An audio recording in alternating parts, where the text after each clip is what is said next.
It's easy to think of lifting a sandbag from a horizontal position on the ground as a kind of extreme deficit deadlift like you might do with a barbell. Both fall into the basic category of picking heavy things up off the ground. Both seem to be a kind of hip hinge. Both work the posterior chain. The connection makes sense. That's how I looked at it for a long time, as a deficit deadlift. And while thinking that way did work, and continues to work for many lifters, for me, I eventually got to a point where I couldn't seem to improve my strength with the movement, and ended up abandoning it for the bear hug lifting style instead, lifting the sandbag from a standing position on the ground rather than a horizontal one. I still like that technique a lot, and it will probably remain my primary lifting style forever. It just feels strong. That said, the horizontal lift has always been there in the back of my mind. As much as I like the bear hug lift, I hate knowing I have a weakness. Here's how I've always thought about the exercise. Initiate the lift from the ground like you would a deadlift, extending your hips straight away, and once the sandbag gets to about mid-shin, row it to clear your knees so you can lap it. Thinking of it like that would cause two things to happen. One, by thinking lift, I would always initiate the movement by flexing my spine just a bit, my lower back, which is a technical error on my part, not a flaw in the deadlift technique itself, but thinking lift has always made it difficult for me to keep a flat back. And two, I'd often get the sandbag to about mid-shin, run out of steam, and have nowhere else to go. Because I'd initiate the movement by extending my hips first, once the sandbag was halfway up, my only option would be to kinda roll it up the rest of the way. Not only did this usually cause me to fail the lift, but even when I could manage it, I'd always be worn out for whatever came next. This technique works for many, and I don't mean to say it's wrong, but for me, I realized something needed to change. I recently found a solution when watching a few of my favorite stone lifters, Mark Carpenter and Corey Rockwell. It took me a while to notice it. I've been watching these guys for years now, but the way they lift stones and sandbags from the ground is fundamentally different from how I've been doing it. Rather than a deadlift, for them, the movement is much more like a row. Not hip extension, then row from the halfway point like I was doing, but row first and extension later if needed. Corey represents the extreme end of this, doing something that looks almost like a pure row, while Mark seems to lift with more of a hybrid style. At first, this seemed a bit counterintuitive to me, but after taking some time to compare the different techniques, I've realized it actually makes a lot of sense. Before moving forward, I want to say again, I'm talking strictly about lifting a sandbag from a horizontal position here. The ideas I'll share today don't necessarily apply to other lifting techniques. First, there are the four variables that make up the lift. We have the row, the hip extension, moving the sandbag from the ground to mid-shin, and moving the sandbag from mid-shin to the lap. When actually lifting, I'd say it's better not to think of the movement as being made up of two parts. Thinking of mid-shin as an end point might cause you to slow down, and that's the last thing we want. But for the sake of discussion, it helps to think this way. There's also leg drive to consider. You can and should drive with your legs during the entire lift, but that initial burst of power you get from the ground can't be ignored. For many, that power means the lift from the ground to mid-shin will be a stronger position than mid-shin to the lap. Also, because sandbags are so bulky, there will be points in the movement where our bodies get in the way. Once you have a sandbag just below your knees, for example, there's a good chance you'll need to use some kind of maneuvering tactic to get around them. And last, it's worth mentioning that, in general, hip extension strength will be stronger than rowing strength. This is why 500-pound deadlifts are just another day at the gym, but a 500-pound row, even with added leg drive, isn't something you see often. So we have the two parts of the lift, ground to mid-shin and mid-shin to the lap,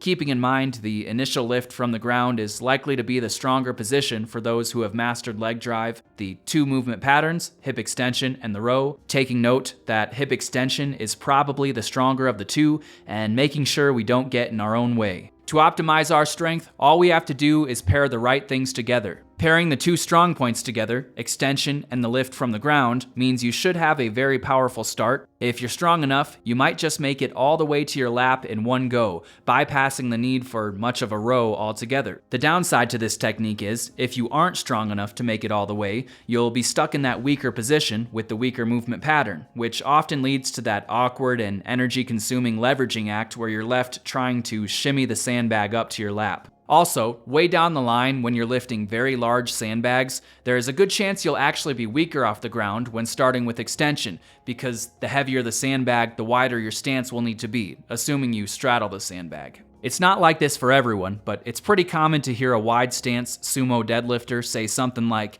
"If I can break the floor, the lift is guaranteed." The hardest part with that stance is often just getting the bar moving. The same is true with a sandbag. It can be hard to get the weight moving from that extremely awkward starting position.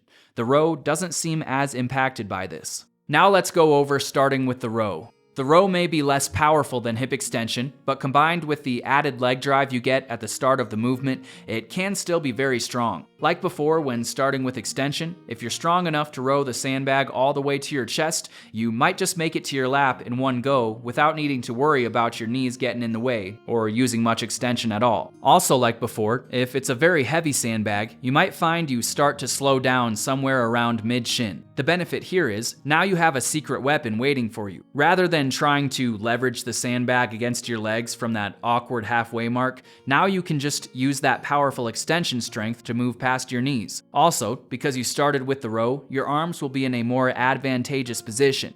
You'll have a much easier time keeping your lats engaged as stabilizers as you extend your hips, making it much easier to maintain a more flat back position. Taking a step back, what this means to me is rowing first and extending second leads to a more well-rounded lifting style. Rather than doubling down on the initial lift from the ground by pairing the stronger movement pattern with the stronger position, and in turn the weaker pattern with the weaker position, you keep things balanced. Both styles have their benefits, and it's not my intention to say one is necessarily better than the other. Everyone will have their own preference based on body shape and individual strengths, but for me, the rowing technique has been a positive change. Also, keep in mind you don't need to be completely one or the other. Like I mentioned before, Mark seems to use more of a hybrid style. That's always an option too. You'll have to experiment and find what works best for you, but I will say, if you've been thinking of the movement purely as a deadlift, it might be beneficial to spend some time working with the other extreme to get some perspective. The one drawback to this row first lifting style is, if you want to pull it off,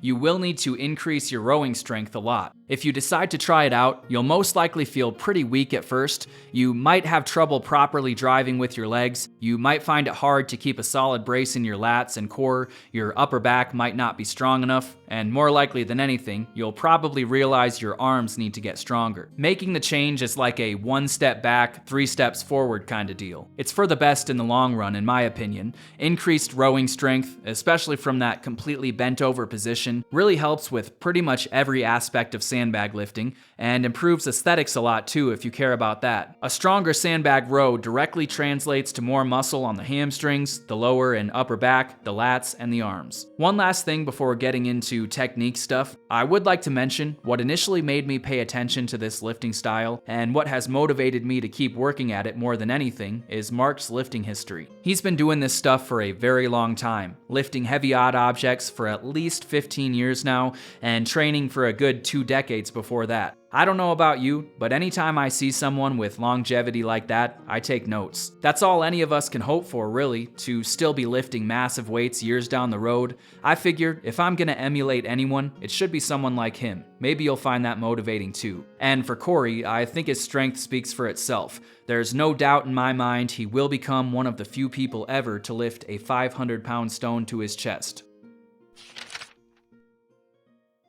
When I first tried the technique, it honestly felt very wrong. I'd been using the deadlift style for so long and rounding my lower back as I initiated the lift, it took some real mental effort to do things correctly. It still does, and I still find myself reverting to that old style if I let my mind wander, but it is getting easier. At first I was significantly weaker. It was tough lifting my smallest sandbag correctly that first day, but already, after only a couple months of slowly working with it, just a couple lifts every training session, my strength has already caught up to where it was before when using the deadlift technique. Strength and everything else aside though, the main benefit for me has been how I feel during the lift. I won't say I ever felt like I was going to injure myself before, even with the rounded lower back, but this technique just feels more correct, and there's a lot of confidence that comes with that. Here are some things that have helped me out, in case you want to try this yourself. First, before even touching the sandbag, I'll take a deep breath and brace from a standing position. I've always felt like I can get a better brace when standing up, so if you aren't doing that already, it could be worth trying. Just know that if you do, you will need to be quick getting into position. You don't want to take forever getting set up and end up lightheaded from holding your breath before you even start the lift. Once I have my brace, I'll reach down and get my hands into position on the outsides of the sandbag. From here on out, my main thought is arch. I try to extend my low back as hard as I can, which puts it into a neutral position. Once there, hands on the sandbag, solid brace in my core, lower back arched, I imagine there's an unbreakable steel cable attached to my hips below the bottommost part of my spine, pulling straight up towards the ceiling. Once I'm in that extended flat back position, I'll imagine the cable is secured tightly above me and won't let my hips shift down or my spine round even an inch. Once I'm set, I also squeeze the sandbag as hard as I can with my arms, thinking of it as an isometric for my chest. From there, I'll initiate the movement by 1. Pressing my feet into the ground, imagining the force generated by my legs going directly into that cable, almost like the leg drive causes my hips to move even higher, letting me arch my back even further. Even though you won't actually be able to arch more than you already are, the imagery helps. And 2, I'll row the sandbag towards my chest while keeping my torso in a completely bent over horizontal position. Once the sandbag is nearly all the way to my chest, or when I notice I'm slowing down and losing momentum, all that's left to do is extend my hips as much as is needed to clear my knees, move into a squat-like position, and let the sandbag shift itself naturally onto my lap. Once I start working with anything even remotely heavy, I do tend to favor a more hybrid approach, initiating the movement with a bit of hip extension and rowing at the same time. I think this is partly because my rowing strength just isn't quite there yet. Even so, I do still go into the lift with the intention of rowing from the start. The main thing I've noticed with this technique is my hamstrings are much more involved. Whereas before, much of the weight was lifted by my lower back, now it's the hamstrings doing most of the work. It feels like a definite improvement. As for programming the exercise, I've never been a fan of focusing too much time directly on the lift from the ground to the lap. In my experience, it's the most fatiguing part of lifting a sandbag, and I figure if you lift it, you might as well do something else with it too, be that carries, lifting the sandbag to your chest, or whatever else. I confirmed this again recently after spending a few days doing high volume just lifting a sandbag from the ground to my lap over and over. I ended up with a massive amount of fatigue and started getting those warning signs that I was pushing too hard. Trouble sleeping, feeling weak throughout the day, brain fog. I have found a good middle ground though, giving yourself 5 good lifts from the ground to your lap at the start of your workout, then accumulating more volume later on in the workout with rows. Something like 5 to 10 sets of 3 to 5 reps works great.